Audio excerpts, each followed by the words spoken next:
So I guess we'll get started. How's that sound?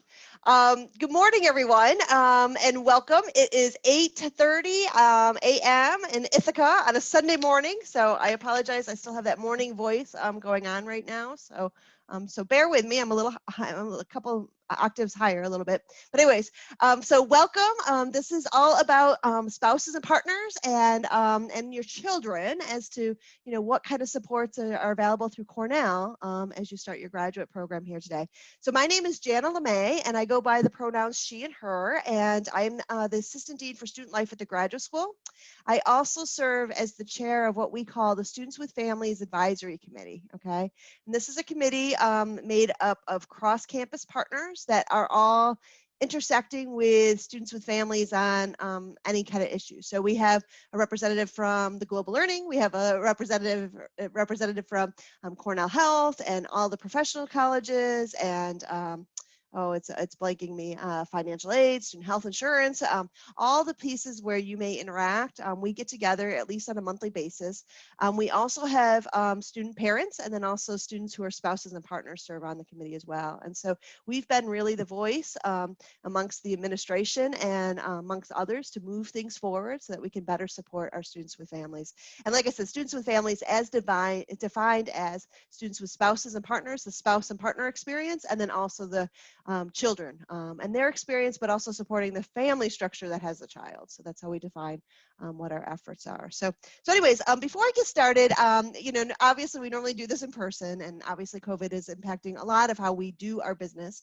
But I think I got something special and hopefully a lot of information for you. However, I'm going to try to create some things that allow me to better understand what it is that your needs are. And so if you could put in the chat right now, I'd like to know a little bit about you, which is, are you in Ithaca or where are you? I'm just curious as far as some of the resources that I'm talking about are Ithaca specific. And so I just want to make sure I understand where you're at.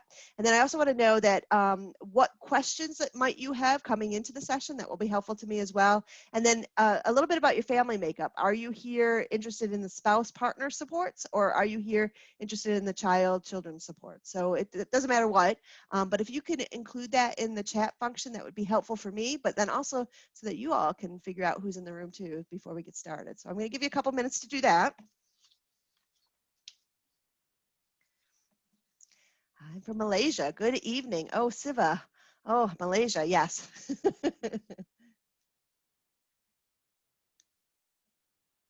Siva, if you could put in like your family makeup, like who is, are you interested in spouse partner information, or are you interested in child information? And then also like what kind of question might brought you here? So I'm interested in partner support. Sarah here from India. Thank you. Chile. Where I'll be during the fall. Currently in China with my wife and 2 kids. It's helpful. Spain. My wife had already Ithaca. We were mostly interested in partner support. Fantastic.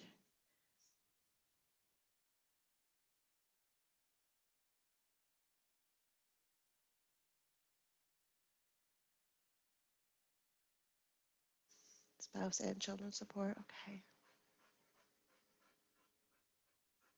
We're interested in both. Fair enough. I'm in Ithaca now. I'm planning to invite my wife in Ithaca next year. We have a lot of families that do that, as far as that the student comes in first, and then we'll bring over the child and or spouse or partner at a later time. Moving to Ithaca on September 1st, like that's in a couple days. Will Cornell provide health insurance under SHIP for my partner? I'm happy to talk about that. That's on the agenda, so that's fantastic. I'm interested in child support. Super. Okay.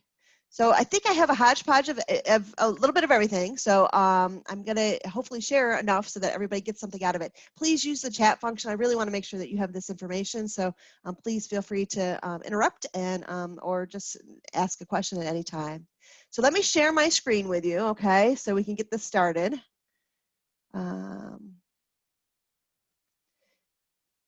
So here's my welcome slide. So here we go. Let's get started. So today, what I've already done is given you an introduction to what Students with Families, the Advisory Committee, is all about. And so, like I said, I'm representing that committee. I chair that committee. And so, I will give you an overview of our efforts, but honestly, all that I'm talking about is our efforts. And so what we do under the Students with Families Advisory Committee.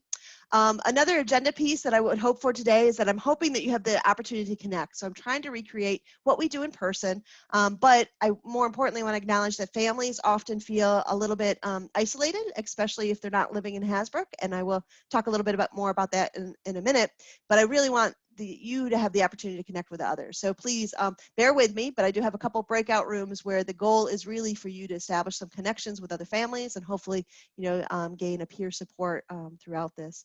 And then finally, and these last two things are related, but I really want to go over what you can expect from Cornell for students with children or a child, and then also for your student spouses and partners. So I'm going to go through in greater detail as far as what you can expect. I want to acknowledge up front, as you know, COVID's impacted everything, and that doesn't ignore our students with families efforts. So we are, experiencing some kind of, we're reviewing everything that we do as it relates to students with families. And so I'm going to share with you sort of our gold standard, and then I'm going to give you sort of the inside scoop as to, what impacts is COVID having on some of these things as well. So to know that. And then along with that is those are the resources as far as to best help support you while you're here. So that's what I'm planning to do in the next hour.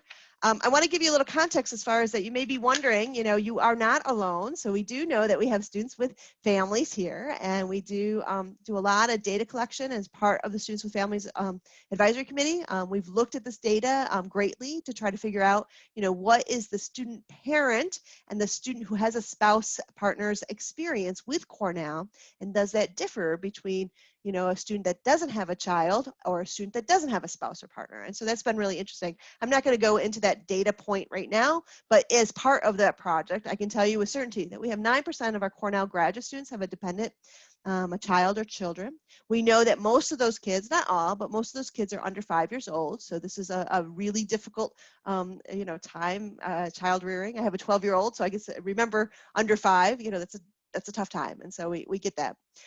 In addition, I just want you to know that when we generalize the 9%, we know that there's roughly close to 500 students who are also parents, okay? And so, again, I just want you to know that so that you are not alone. I don't have as great of numbers as from the undergraduate community. That's a harder one to capture. Our efforts do pertain to the undergraduate student parent as well. I didn't ask that question in the beginning, so I'm not sure if there are any undergraduate student parents. And if there are, I'm happy to chat with you, absolutely. Our efforts do include all the graduate programs, all the professional programs, MBA, DVM, JD, as well as the undergraduate. So we're talking about all student parents on campus. And then we also know that 25% of our graduate students have spouses or partners, okay, as however you want to define it. I am putting this caveat is that we don't know who you are, and that's really important as we think about communication and trying to get information out there. And so we are talking about ways to strengthen the spouse-partner relationship with Cornell, and honestly, COVID is pushing along those conversations because we want to make sure that the spouse and partner feels connected, probably even more so right now. And so we're talking about IDs and trying to figure out what we can do differently or better. Net IDs is what I'm referring to in that, that would help support the spouse and partner. Anyways, we don't know who you are, but we know that about a quarter of our students have a spouse or partner, okay? So I just want to give you that. I also want to talk about what we call the 7 stages of adaptation. This was written by Nicole Key. She was a graduate student spouse that lived in Hasbrook. She also had a family, so she had 2, I think, kids as well. And so she thought that this would be really incredibly helpful to new families that are coming here. And so I just want to point this out as far as that this from the lens of the student spouse or partner. So if you are this is really for you. But it really talks about these stages, and she thought it was really going to be helpful to illuminate them. So let me go through them if you don't mind, to humor me. So, I hope that you all are in the arrivals category, which is, excited, nervous, and anxious. And, this is a new adventure for, a couple and family. And so, this may be the time that, okay, I'm getting things ready. Your partner, I'm just going to say in the arrival category is going to have, the student is going to have some support networks brought already there, but you may be anxious as far as that you're trying to figure out, what kind of support structures you're going to have. And so, the arrival, it's the honeymoon stage. It's full of excitement, anticipation, a little anxiety as well. I'm going to say that this stage is probably more emotional variance when we think about the world and the impact that is having on us as well. And as we're trying to figure out, what are we going to do with our children during this COVID time? And so I'm sure that there's a lot more emotions associated with that. The second category is about routine, is settling in, adapting, exploring. Nicole was always big about, coming up with lists as far as what you can do during this time in this new role. And I want to acknowledge that not everybody's in Ithaca, and that's absolutely fine. I think this still all pertains as far as that, your partner or the student is, having an experience that's pretty structured and pretty, well set out, and you may have to come up with a new routine to help perhaps support that or the family structure, or just a new routine in acknowledgement that your partner, the student, is doing something very different than what was done before. And so, this is about exploring, adapting, trying new things, making new friends, but you're trying to get into a routine. This third stage, I think, is really critical as far as, most everybody knows that graduate school is hard and Cornell is hard. And so I'm not going to, I don't want to say hard, but it is time consuming. I think that's probably a better way to explain it. But anyways, this reality bites is really when, the family structure says, wow, the partner, the student, is really so incredibly busy. And sometimes the spouse or partner is looking at that student saying, wow, you have all the support structures. You can do whatever you want during your time, and I'm here doing all the other stuff. And so that reality bites isn't always that great of an emotion, but it does tend to be one of the stages of adaptation, is looking at your partner saying, wow, you're so busy and you're having fun and you're doing great things, and what am I doing? Okay. This getting help is really designed to help support the partner or spouse to say, hey, look, you may really need to get some networks beyond your partner and maybe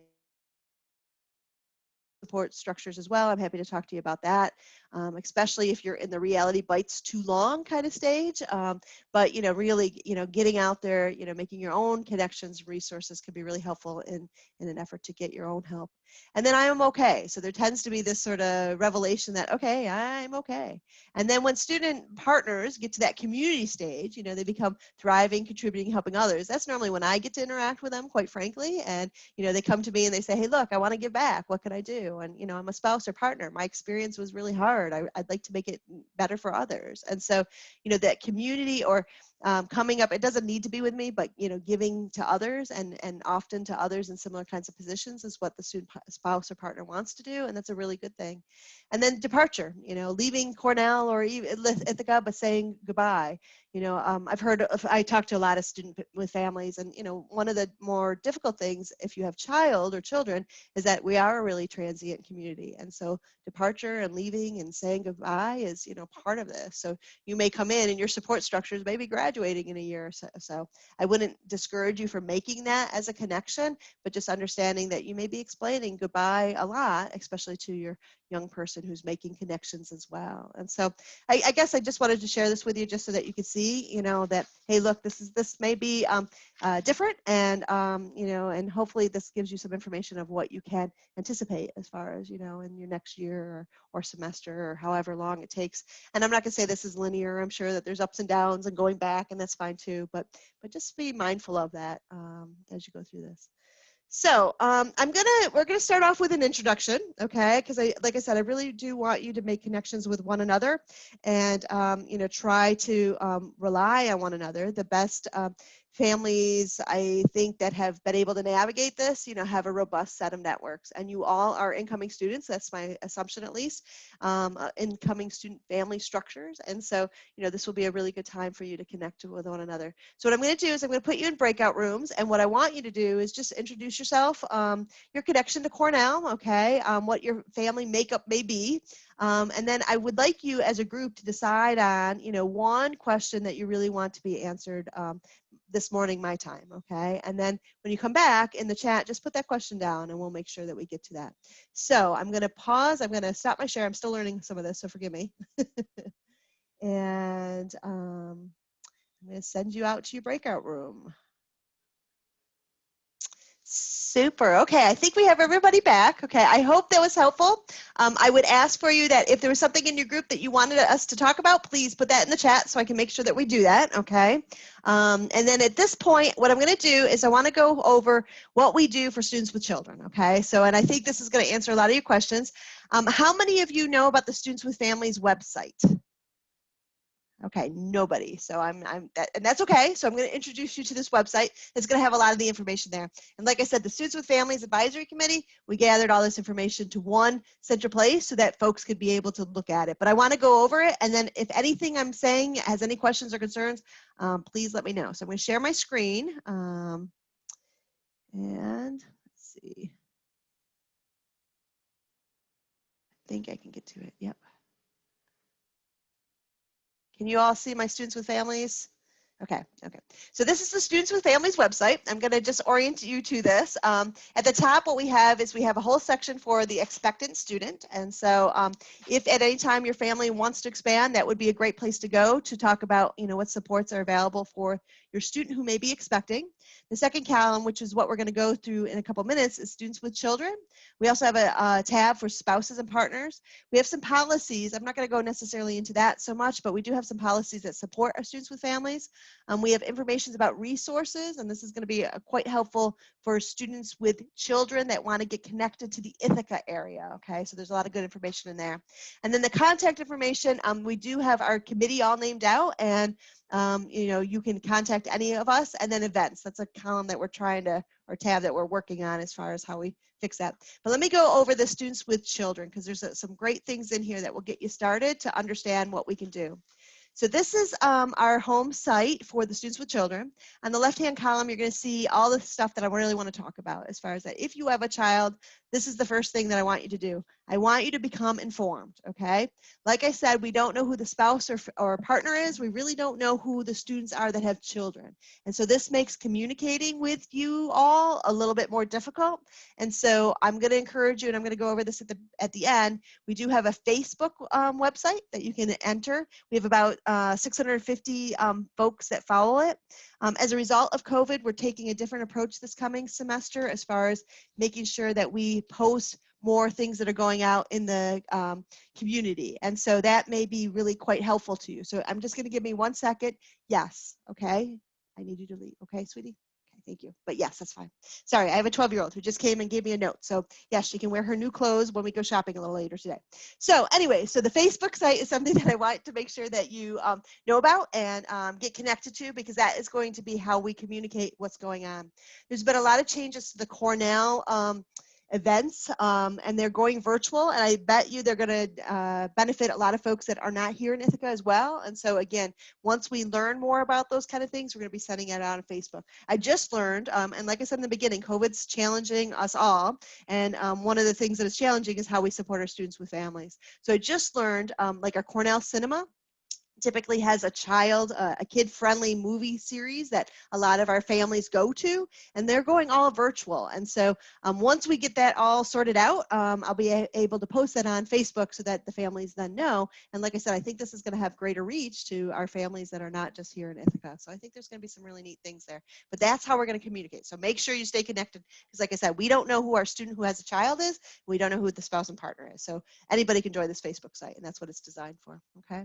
We also have some university-wide lists that are managed that serve all Cornell students who are parents, and so there's some information there. They come through another office, which is our human resources, that work with employees, faculty, and staff on kid issues. And so this is a way to get connected to, I think, some of the same kinds of information, but if you're looking for how to find out what's going on, this is an easy way to get connected. The Cornell Parent Newsletter, the same idea, and then we have also Graduate Student with Children Listserv. So these are the listservs that we've created.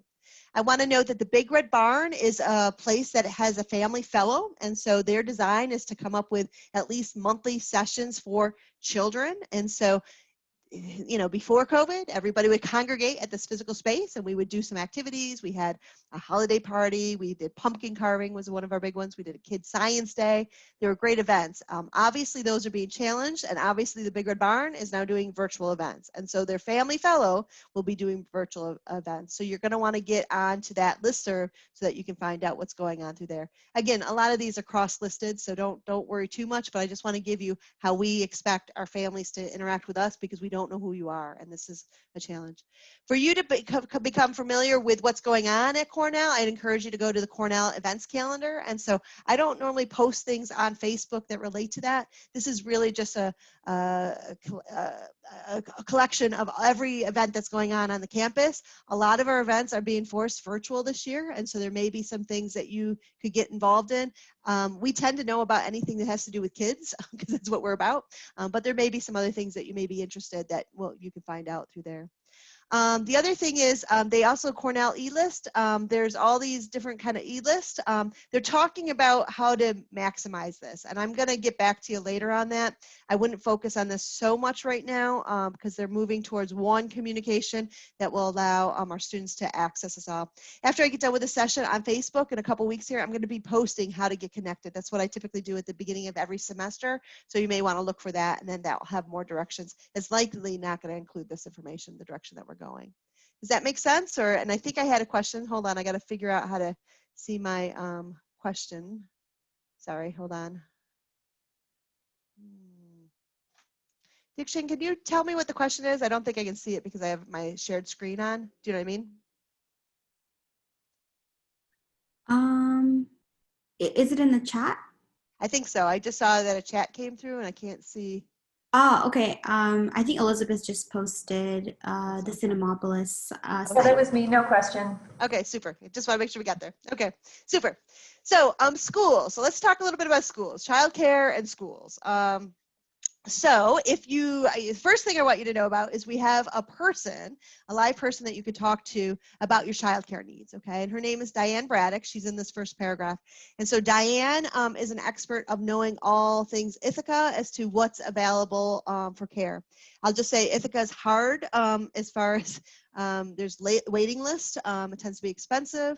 You can find little niches as far as that's a little bit more cost effective, but there's a whole plethora of different kinds of care styles, but the demand tends to be greater than the supply as to what we have available. And so you're going to want to, if you're looking for care for your child, and that is under 5 years old, okay, or before you go to kindergarten or pre-kindergarten, you may want to consider talking to Diane. So her contact information is here. You can set up an individual meeting with her. She'll do it via Zoom, and she can help to navigate at least an understanding of what care options are, and especially how they are different here in the U.S. as far as talking about what does, a formal care arrangement versus informal care. What's the difference between a babysitter and nanny, or a family center versus a daycare center as well. I mean, there's all these differences to decide upon. So Diane is a great resource for you to consider as you look at childcare. We do have a child care center that's here on campus. It's managed by Bright Horizons. It's called the Cornell University Child Care Center, and that's for, excuse me, children of community members, the Cornell community, from 6 weeks to 5 years old, okay? And so students have options to join that. I'll just say that tends to be a long waiting list. So if you are looking for care needs now, I would encourage you to talk to them sooner versus later. And they are right on campus. There's some benefits to it. Probably the downfall from what I hear from students with families is that it tends to be pretty expensive. And so, but that is an option, and that is hosted, through the Cornell University. Public schools, so public school education is free in the U.S., and it's for everybody who's 5 years or older. Your child's 5 years or older. We have a list of local school information in there. It's determined by where you live, okay? Right now, I want you to know that, the schools are talking about COVID as to what's going to be happening, and so locally here in this area, schools are making different decisions. So some are going online, some are going hybrid, so some are going in person with a lot of protections in place. And so I'm happy to chat a little bit more about what that looks like. Just know that if you live in a community and you have a child that's over 5 years old, call them to find out what's going on in your area so that you can make, or your school district, so you can make an informed decision as to what you want your child to do. There's private schools available as well, and so there's some options that parents do have. We do have at Cornell, we have a, when schools are closed, a list which helps to communicate with everybody that, hey, look, your school's closed, normally due to weather. And so you may want to get on the front line as far as to know what that is. This last resource, and that it's not internationally, but it is throughout the U.S. So it doesn't matter where you're at, but we do have care.com is what it's called, and it is a program that's available to our student parents where you can go in on an online system, and it's a matching system. So hey, look, you're looking for this for a caregiver, and so the caregivers insert their information. There's some security, there's some approval processes that need to be done, but this is a way for hopefully folks to connect. A lot of our student parents, especially in Ithaca, and I have heard of living across country, that this works out really nice as far as a way to connect and to try to get some care options for folks. So that's what's on this website here, or this tab here, okay? Any questions about care or public education? I'm asking a question and I know I can't see chat, so forgive me. So anyways, the next thing is about finances. And so I just want to say that, you know, we do have a couple pieces of support. We do have what's called WIC, Women, Infants, and Children family, that provides food to an expectant parent or to the child up to 5 years old. And so there may be some support through that. I just want to be, I'm slowing down a little bit because I want to be cautious that I do know that there's a public good charge that we need to be concerned with. And I know Elizabeth from Office of Global Learning is on that. And so on the call right now, so she may be able to comment about WIC as to the, you know, international student eligibility for this. I will say that I do know a lot of families who have used this as one way to get some support.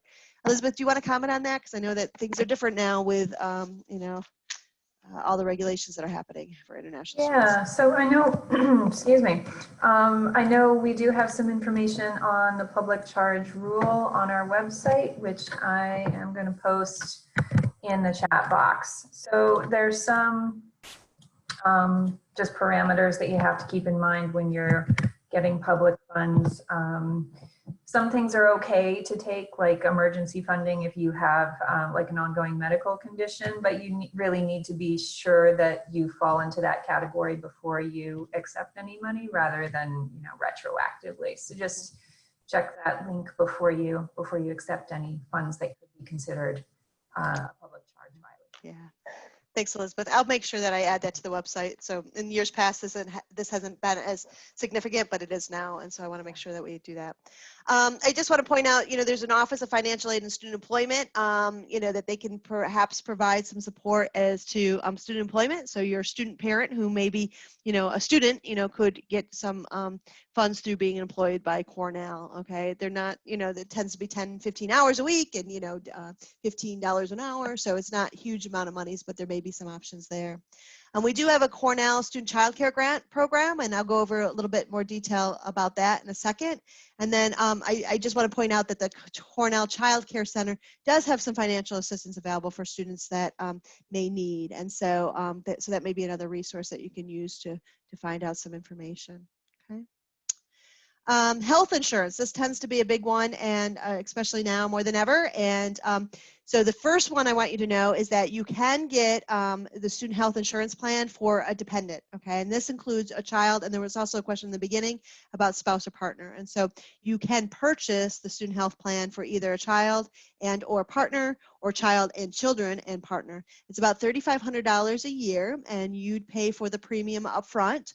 And that would be, you know, what you can do to help support your family as far as health insurance. I do want to point out this other resource is the New York State. If you're living in New York State, and I mean, health insurance needs maybe where you are, but I just want to point out that the New York State Marketplace has affordable premiums as well for students with families. This is a government-supported health insurance, and I'll just I just want to normalize that a lot of our students with families have children on this. It tends to be a little bit more affordable and tends to help support the family. And so you can contact and talk to somebody directly about that.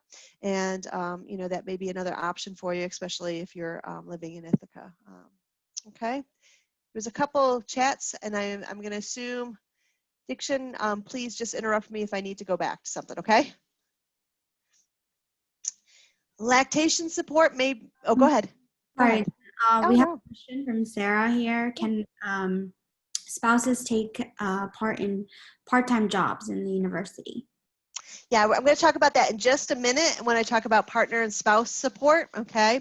And this is going to depend on, first, your immigration status, okay? If you have work authorization. So if you're able to work in the U.S., then absolutely you can work at Cornell University.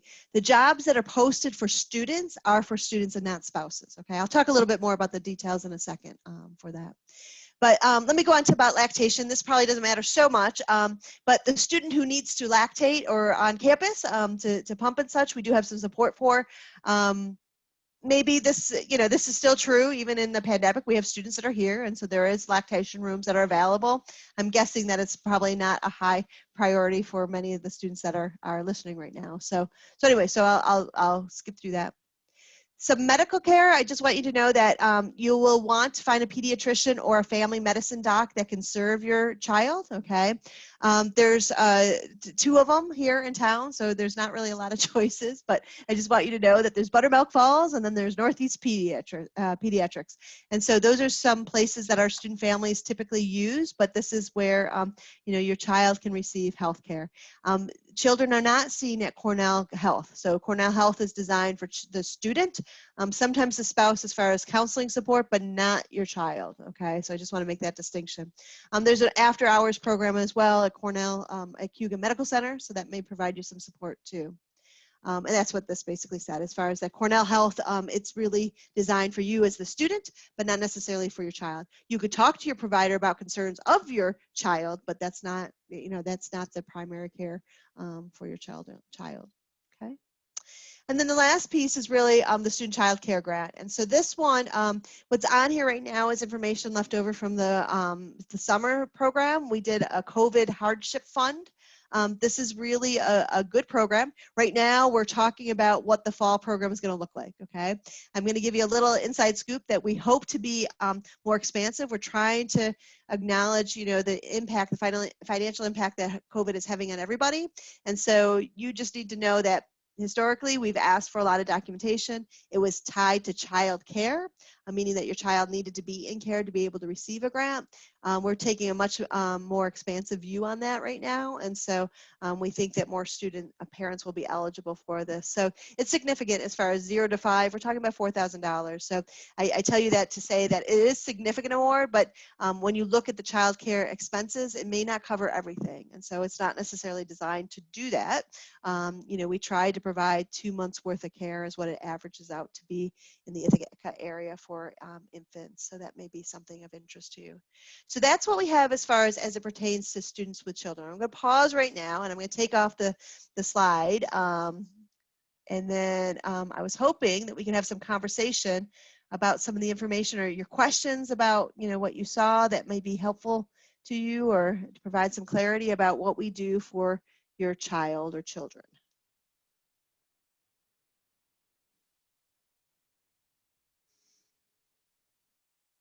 I know I flew through that and I apologize. And I talk fast. So, okay, I have a question here. Thank you so much, Siva. Due to the pandemic, we kind of touched upon remote support for students in Cornell and families in home countries. Are there any remote activities and support in these circumstances? We also touched upon work authorization. Are there opportunities to work? Okay, so let me do the first one. I think about remote activities to support families, especially the children in the home country. I think you're going to have a lot more access to events and programming than we've ever done because everything's going online, okay? And so that's why I think it's going to be more important for you to make sure that you're on all the lists and get information so that you can figure out how to participate. Quite honestly, we've always had students that have been remote, not in Ithaca, especially as they get further down the road. And for a family, this can be a challenge as far as, we've always had students that go on an abstention, study elsewhere at some point, maybe doing field work. And so this question has always come up, and I didn't have as much to offer, quite frankly, as far as that, all of our programming, is based here in Ithaca, where that's not necessarily the case anymore. And so I think at least for the fall semester, if not fall and spring, you're going to have a lot more opportunities to have activities for your children, because it's all going to be remote. Most of it all, not all, but I'm going to guess, because we're talking about children, this is probably the last population that we're going to be trying to get back on campus, quite frankly, as far as we're going to be worried about the students and, and getting that enterprise going. And then we're going to be looking at the children, and nobody's talking about that right now. So I can let you know that. And so the second part of this question is authorization for students. Are there opportunities to work in campus or out of campus nearby? If yes, yeah. So let me explain what we do for spouses and partners, because it's coming up. I can tell you, first, you're going to need to make sure that you have work authorization from the government to be able to work, okay? Spouses and partners can work at Cornell, that's fine. There's a whole application process. So assuming you have work authorization, absolutely you can work at Cornell, okay? We also do have a connection with what's called Tompkins Workforce. So if you're interested in working outside of Cornell, but in the Ithaca area, that's where you go, okay? And so they have the listing of jobs. Their mission is to get New York residents to work, New York visitors, or New York, they define resident really broadly, as far as an international student could be defined that as long as you have work authorization, okay? So they'll work with you on making sure that you know about opportunities that are available and what you can do to be able to support that. So I'll go into a little bit greater detail, but there are some opportunities there. I'm nervous, quite honestly, as far as that we have a lot of spouses and partners coming. We're a small town, and this is an area that we've worked on a lot in the years past, as far as the Students with Families Advisory Committee, trying to come up with new initiatives to connect employment to the spouse and partner, because we know financially that often the family unit is depending on it. And so I've seen some wild things over the years, as far as that Ithaca's a small town. And so depending on how specific you are and what it is that you want to work at may limit you as to what is available. In addition, COVID is impacting our economy. And so, there may not be as many work opportunities as there once was. And so we're struggling with that. I got some things cooking right now that may help that, but it, it's a bigger problem than just here at Cornell. Elizabeth, can I turn this over to you so you can talk a little bit about the work authorization and immigration status as it pertains to spouses that want to work? Sure. So, yeah. So every year we have conferences, like professional conferences, and this is always a hot topic about how to address supporting spouses of international students when they want to work. So this is something that our professional organization, NAFSA, put together, and it'll give you like a really brief description about who can work and who can't, and that depends on your immigration status, but also just some like broader context about what they can do with promoting volunteer opportunities and working unpaid, like what's the difference between a volunteer, what's the difference between an unpaid appointment, because those two things are different. So it comes down to whether or not you are an F2 or a J2, because those are the two biggest categories of students, Fs and Js. So F2s cannot work at all for pay. And there's no such thing as F2 work authorization. There is such a thing as J2 work authorization, and it is something that you still have to apply for. It's not automatic, but it's a possibility. So if you're a J2 student, and that can be a spouse or a child of a J1 student or a J1 scholar, then you can apply for a little work card. And it takes about 2 to 3 months to get, and it's good for, a certain amount of time. But that's an application that goes directly to the government, and it's there's a fee associated with it. But then if you get your card, you can just work anywhere you would like. There's no restriction, no limit on like what kind of job you can take or how much money you can make or anything. So. But for the time being, I think like most of our students are in the F1 category, which does mean, unfortunately, that the F2s cannot work. So we usually direct students who are interested in just having something to do to the Cornell Public Service Center, which I'll put the link in the chat box. And that can be a really fun way just to get out there. If you have training in a certain field, maybe you could volunteer at a local school, you know, tutoring students. You can do a lot of college outreach. When you go to the public service website, you'll see a little bit more about their offerings. And maybe one more thing that I can post here is just literally the definition of a volunteer. So, you know, if there's any ambiguity, you can have this to reference. And if you ever have any questions about whether or not something truly requires work authorization, or if it doesn't, then you can just let us know, but you can always check this link first. Sounds good. Thank you, Elizabeth. Absolutely. Okay, so the last question here that I'm not sure what it means. So it talked about housing for incoming partners, and is there any support on that? So I think it was hold on, I want to make sure. So Siva, if you could give me a little bit more on that one, I'm happy to answer that. I'm going to move on to the next question though, and that is about the enrollment process for schools. Do we go through a different process as we are not citizens? No, you contact the school, and they send you the enrollment forms, and they get you settled in. There may be some additional, I have to look into this as far as that. There's nothing that would be a barrier that you can't get your child into school. So you can definitely, your child has to have education, and we are a free public school education country. And so, you know, you can definitely get your child in there. Is there something different in that process because you're not a U.S. citizen? I'm not sure. And that one, you know, I would let the school dictate or, you know, determine. Elizabeth Dixon, did you know anything more about that as far as if there's a different process? It may be a different form that needs to be filled out, but I don't think there's anything fundamentally that would change the outcome of you getting your child to school. But do you know anything more? No, I don't. Okay, fair enough. And then the last question that's come in is, what time of year should we be contacting school for the academic year? I would do that sooner versus later, okay? Schools around here are starting, I believe, my 12-year-old starts school on September 9th.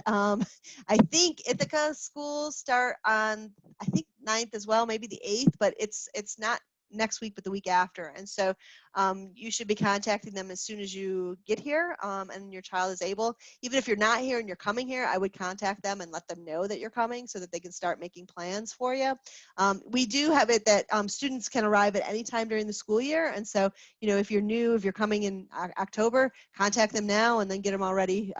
You know, the school is prepared for you to have your child inserted in October. And, you know, that happens as well, given we're a pretty transient community and a pretty global community. And so most of their schools have experience with international students. And then also, you know, the idea that people come and go. And so, so I wouldn't be afraid about that at all. So I would contact them as soon as you can. Okay, I don't see any other questions. So I'm going to go on to the sort of the second part of this, which is really talking about the student with partner or spouse and what do we do there. And so there's some repetitive, but I'm going to share this with you sort of in the same fashion. So bear with me. I hope that's okay. Here we go. So I'm going to go back up to this little tab and we're going to talk about the spouse and partner. And so I'm going to start you off with, again, becoming informed. And so again, we don't know who you are, and this is really this is probably the biggest struggle that we have. So the first thing I want you to do is go to Facebook again, okay? Know that when you start looking at Facebook, it's a little odd. We have spouse, partner, employment kinds of stuff is what we tend to center on. And then we also have child stuff as far as activities that you can do with your family. So those are the two bodies that we're trying to serve, and you'll see that in the Facebook site. But if you don't have a child and you're just looking for partner, you might have to, you know, thumb through some of the other stuff that we have going on. But know that we do have our Facebook site, and that does include our partner and spouses. We do have a graduate student partner e-list. Sometimes this is more active than others. I will say that last year it wasn't so active. Normally a student partner champions this right now, and I got to get in touch with her. I'm not sure where she's at with it. So I'm not sure if I would say that that's a great resource for you. I do want you to know that the Big Red Barn does also open up opportunities for our spouse partner community. And so you're absolutely willing to or able to participate in any of those activities. And like I said, they're going all remote. And so we're not having a TGIF.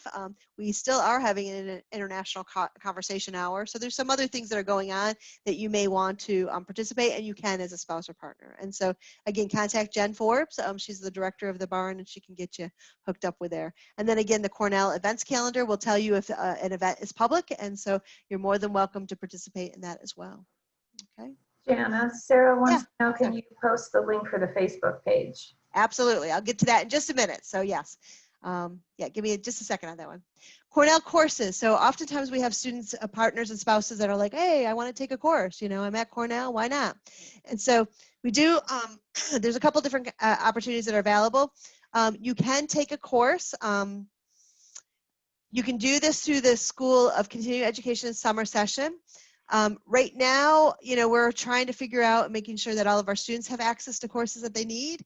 And I will tell you that in order to get the permissions that you need to be able to take a course, the instructor needs to say yes. And so I'm guessing right now, just because of the stressors with a new academic plan and calendar, what's happening for the fall, they may not be as supportive as they have been in years past. However, I wouldn't discourage you from asking the question as far as that, hey, look, can I take a course with in your class? And they can say yes or no. There's two ways you can do that. You can do it as a visitor program, and you can do it as an audit or a regular student. Just know that the audit regular, there's a financial impact, and so they're not free courses. You can take one for $100 per credit hour, or $1,000 per credit hour. And the big difference is that if you want a transcript that shows the outcome, you're going to pay the $1,000 per credit hour. But there is a way for you to do that, and so I just want to point that out, and knowing that some of our student partners and spouses have done that in years past. I also want to point out that there's some community support for English as a second language. Actually, I just posted something on Facebook a couple days ago that talks about that. I think that's a different course than what's going on here. So there's been some restructuring for our English language support. I should say restructuring.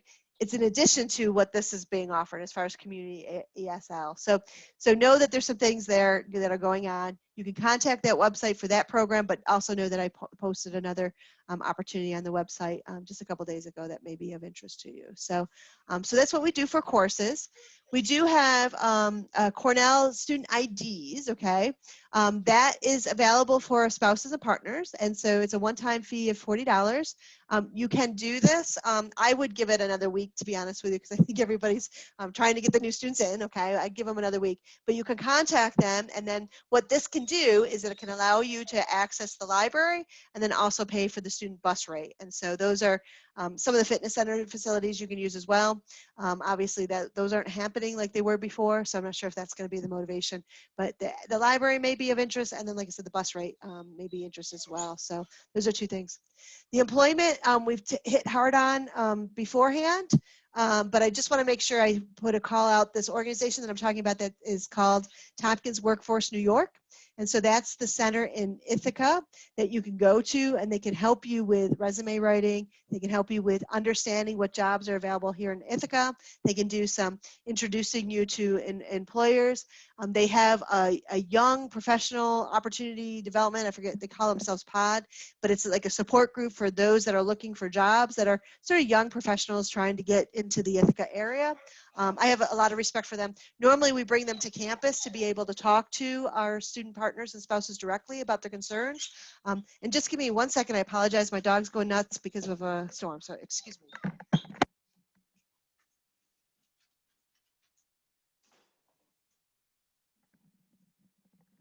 I'm so sorry. I think there's a storm coming, and so the dog acts up. Anyways, so Tompkins Workforce New York, like I said, I have a lot of respect for them. If you have questions or want to connect with a person, feel free to email me, and I'm happy to do that. I have a great colleague there that works with a lot of our student spouses and partners on these kind of things.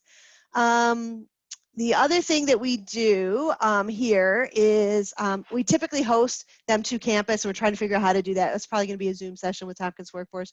You don't need to wait for that. My advice to you is that if you're looking to work, you make sure that you have work authorization and then get going ASAP about this. So know that. Like I said, you can work for Cornell University, and so here's some information about this. Here. And then we also have a spouse partner e-list, and this one's very active. This is our we call it the dual career. So this is a spouse or partner that's looking to work And we send out job announcements pretty much every other week. And we probably have about, I don't know, 15 jobs every other week. We're trying to make some more connections with Cornell that may be hiring more temporary employees, understand that there's a hiring freeze at Cornell. And so we're trying to figure out ways that we can make sure that spouses and partners know about opportunities. And I'm working with the HR community on that. But that will be a good place to go. And then there's some more information on Global Learning's website about, if you're an international spouse or partner and what you should be seeking for that. Okay. So that's our help and support. Health insurance is pretty much the same as it was for child. So again, you're able to enroll your spouse or partner on the student health insurance plan. Like I said, it's about $3,500 for a year, or you can go to New York State in the marketplace and see if there's a plan that would be better suited for you. So make sure you check that out, especially now, especially with COVID going on, to make sure your family has insurance. So I would do that. Medical care, this just outlines that the Cornell Health, some of the, if you roll, I gotta make this distinction. If you rolled in the student health insurance plan, it doesn't mean as a spouse or as a child that you have access to Cornell Health, okay? So there's two, it gives you health insurance, but you're not a primary care patient of Cornell Health, even with the Cornell Health insurance plan, okay? So it gives you access to other folks in the community is what it does. But Let's Talk is a program that we're advertising to spouses and partners. This is a mental health support. And so if you have any questions or concerns and you just want to talk to a counselor, this is how you could do that. It's free. This doesn't go through your health insurance plan, and they make themselves available to our spouses and partners specifically. We also have, for mental health support, we also have, Family and Children's Services. This is a provider in town, and they're one of the largest organizations that have mental health support available. They do take student health insurance plan, and they also do it by a sliding scale. So you can pay $15, sometimes $20 per session, depending on your individual circumstance. I just want to acknowledge that mental health support is can be a challenge to get some mental health support here in Cornell or in Ithaca, and I think it's also true for our students as well, so that's not anything different. But I just want to pause and just say, hey, look, we are in a moment that we've not been in any moment ever, and so I'm sure that the strain on COVID and the impact that it's having on your family, watch out for one another. And if I can acknowledge and say that mental health support is not a sign of weakness, but instead, a sign of strength, please use the resources that you have. And if you are not in Ithaca and you're having, you're struggling and you want to get help, let me know. I have some great providers that can help you no matter where you're at, help you navigate the systems where you're at. Obviously, if you're in another country, that it may be limited, but it may be helpful to talk to somebody to say, hey, look, do you think counseling support would be helpful to myself or my family or my unit? Mental health is a huge concern, and so I just want to acknowledge that. Physical fitness isn't going to really impact many folks right now because obviously our centers are closed. They are talking about doing some virtual fitness classes again, and so once that's available, I'll announce that on Facebook, and so a spouse or partner can do that. I think they are going to charge like a fee so that you can get online and work with our fitness folks for some of the classes that they're having available. So swimming obviously is not happening right now, and so it's not going to do you so much right there.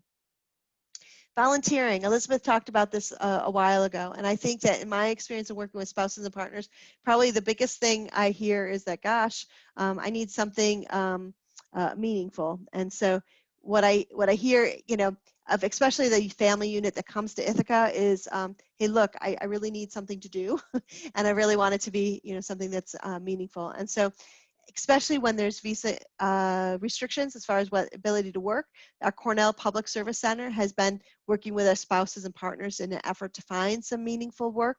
And so not work for money, but volunteering is basically what they're doing. And so that may be something that's really of interest. And if I can normalize that, a lot of folks do that.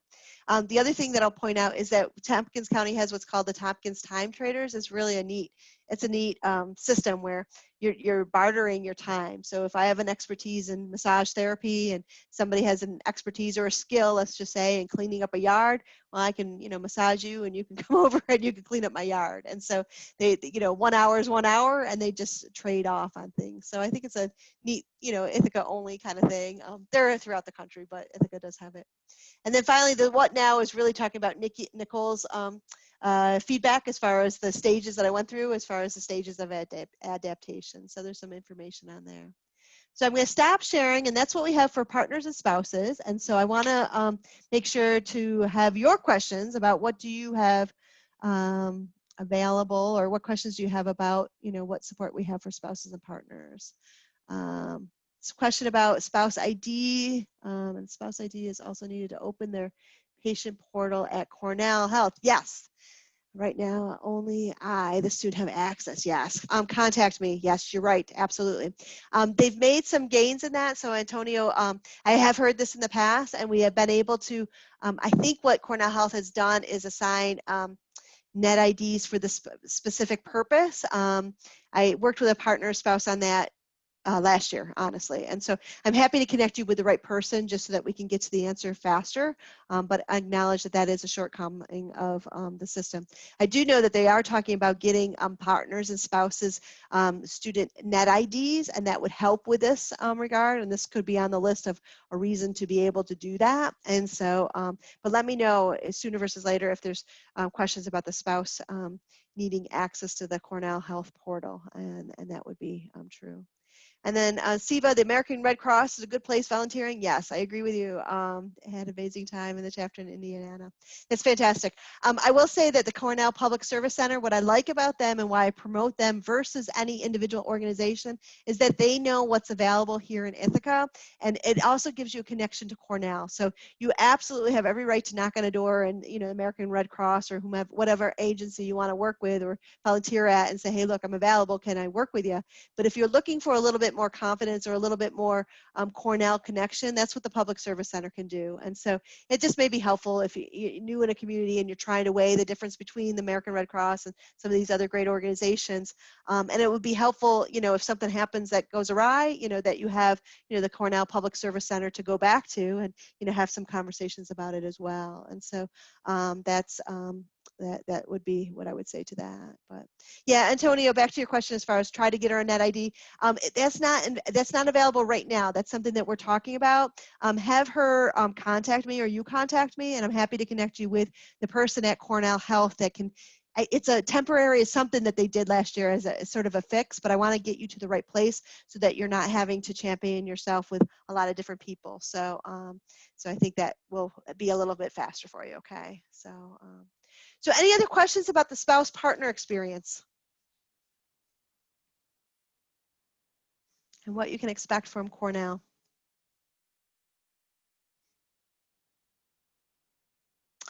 Okay, I'm going to share my screen one last time, and I want to make sure that you have the website for Students with Families website. Like, this is what we've been looking at. So studentswithfamilies.cornell.edu. And then the next one is the Facebook site. And so that's what somebody had asked about earlier. So facebook.com, CU Students with Families is the Facebook website. And so we're up to, I think, close to 700 people that watch this and like this or follow us or something like that. But anyways, this is where we're going to be posting things. So make sure that you get on board so that you can see what this is going to look like. Okay. I do also want to note one other thing that we're talking about, and that's Hasbrook Apartments. How many of you live in Hasbrook, or I guess there's only a few here on the call that are in Ithaca. And so let me explain what Hasbrook is, and then we'll go from there. So Hasbrook is our community residential life, or a lot of our families live at Hasbrook Apartments. It's the only center on campus that's really designed for families. There are some single units there, but it's really designed and made for our families. Okay, partners, spouses, couples, and children. And there's a lot of children activity in this. So the focus is on the family at this Hasbrook Apartments. They do a lot of activities, events, programs for children and with each other. So it's a great network to be connected with, so that you can, figure out how best to support your family and other units. I do know we're working with those at Hasbrook to come up with pods for family care. And so how do you create, it may be too intense for family only to have just care and be quarantined during this time. And so how do we expand this a little bit more safely in acknowledgement that Hasbrook is a lot of kids floating around with a lot of parents, okay? And so there's a lot of interaction. They are doing their events mostly online right now as well. But like I said, there's a lot of informal stuff that happens at Hasbrook, and we're trying to give some structure to it. I want you to know that one of the things that I think is a strength is that they are open to all students with families. And what I mean by that is that we've struggled with in the years past, how can we bring students who have kids that are not living in Hasbrook to this space and be able to participate in their events. And we've made some good gains, but right now, because everything is virtual, they are absolutely making themselves available to this. And so I would encourage you that even if you don't live at Hasbrook, Kimberly Cornish is the director there. She's in charge of the family programming that happens there. And so if you're interested, even if you don't live at Hasbrook, and let's say you live, around the globe and you want to say, hey, look, I want to know what's going on for kids through Hasbrook, this is another source that we're just building up on. So it's not as well defined as the Big Red Barn or some of the other listservs that I've had, but I think that this is an up and coming area that we're trying, and they're trying to reach out to other families as well, an acknowledgement that not everybody lives in Hasbrook. And so, so regardless of where you're at, this is another resource that I just want to make sure that you had on your name. And so here's my name, and Jana.Lemay at Cornell.edu. So I make myself available to anybody. And so if you or your spouse or partner have any questions at all now or later, just know that I'm happy to chat and talk to you. That's not a problem at all. So I'm going to stop share and then ask for any other questions. And I hear a question, is Hasbrook Apartments still open for applications? If so, how to apply? My understanding is that they're full right now. Okay, Sarah. So you can connect with them through their website, and it may be worthwhile to do that. There may be some openings in January or at least next year, but I would find out directly yourself before you make that decision. I do know for fall they're pretty open, and I think they did have, at one point I know that they had a waiting list, okay? But I would still encourage you to go ahead. Like I said, if not now, then for the future, to get that set up. So that would be a way to do that. Any other questions or comments or concerns? Or I didn't go through the resource page, the tab on the Students with Families website. I should say that, Cornell, we're huge in the Ithaca area, but we rely on the Ithaca area to do a lot of our support structures. So there's some great Ithaca venues or organizations that one can get involved in. So there's a daddy's group through Mama Gooses, and there's anyways, there's pregnancy parenting classes through the Tompkins Health Department. I mean, there's a lot of things that I would encourage you to check out. That resource tab were things that we vetted that we thought that our families would want to use. It mostly focuses on children, less about the spouse or partner experience, but I think that that would be something, if I were you, I would check it out. Like I said, we don't provide everything, obviously, but in my experiences with students with families, especially with children, they are getting connected with the communities, they are getting connected with the school districts, they're getting connected with the youth departments or the recreation programs or all those other kinds of things. And so there's a lot of abilities to get connected without those outside of Cornell as well, which I think is a strength. But know that those are available as well. So it's a great place to raise a kid. My daughter is now 12. We had her here. I live in Dryden, about 10 minutes away from Ithaca, and it's fantastic. I mean, we're very kid friendly, I will say that. And there's always something to do and opportunities to connect with one another. I think the student parent experience and the student family stuff, that's something that we tried to get together. We did do a lot of programming in person. I'm not sure where that's going at right now, but we're trying to create opportunities for our families to get connected with one another, because obviously that's a unique identity that you have, as far as that you're connected to Cornell and somebody in your unit is a student. And so how can we better support that? So know that we're talking about that, and we've done some great things in the past. It just with the social distancing stuff is on hold at this point. So so get connected with the community is really what I'm suggesting.